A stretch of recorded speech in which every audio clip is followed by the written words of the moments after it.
I'm John Mangum, Executive Director, CEO, and holder of the Margaret Alkek Williams Chair at the Houston Symphony. The program opens with Missy Mazzoli's These Worlds in Us, which is an orchestral piece. Uri is very keen to do music of our time and do music from a variety of different voices, and is really excited to present this piece for the audience here in Houston. It's a piece that I feel has a nice tie-in with the Beethoven.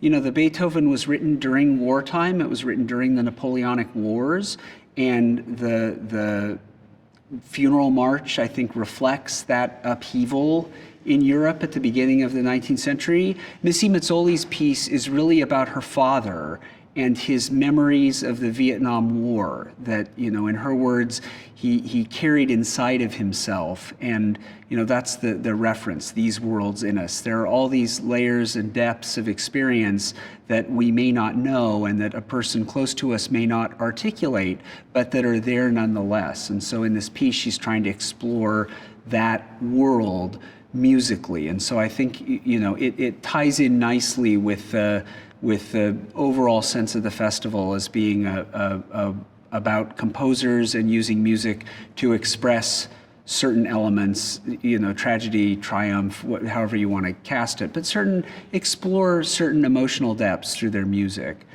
The other piece on the program is Mozart's 25th Piano Concerto. And it's a wonderful chance to welcome Emanuel Ax back to Houston. Of course, Emanuel Ax is an unparalleled exponent of the music of Mozart, wonderful player of these concertos in this repertoire. And this is a big concerto for Mozart. I'm not sure it's his longest concerto, but it might be. It's certainly among the longest. And it's very much conceived on this symphonic scale.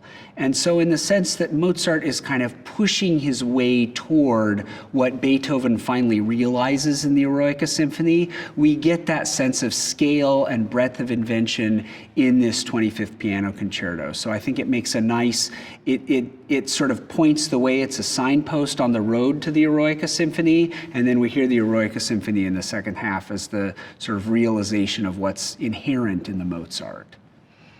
When Beethoven set out to compose this symphony, Napoleon was the first consul of France. And in that sense, he was an embodiment of the ideals of the French Enlightenment, the ideals of the French Revolution, liberty, brotherhood, equality, democracy, these sorts of things. During the time that Beethoven was working on the symphony, before it was published, Napoleon crowned himself emperor. And Beethoven felt this betrayal very deeply because the inspiration for this symphony was Napoleon. It was going to be the Sinfonia Bonaparte. That was what it was going to be called. It was going to be dedicated to Napoleon, and it was going to be inspired by his embodiment of these ideals of the French Enlightenment and the French Revolution. And when he crowned himself emperor, Beethoven furiously scratched out the dedication, and it was then published as Symphonia Eroica, Heroic Symphony, dedicated to the memory of a great man. So Beethoven, you know, went in this different direction with the piece ultimately. But what's underlying it, and actually Beethoven composed the piece backwards. So the first thing he composed was the finale, which is a theme and then a set of variations. And the theme comes from an early Beethoven ballet score called The Creatures of Prometheus. And the ballet, of course, is about that Greek myth of Prometheus bringing fire to humankind, which sparks all kinds of invention and everything. And kind of this moment of creation, if you will. And Beethoven used that Prometheus theme as the basis of his finale, again, clearly as an homage to Napoleon, as kind of a new Prometheus that was going to bring light to humankind once again through these ideals.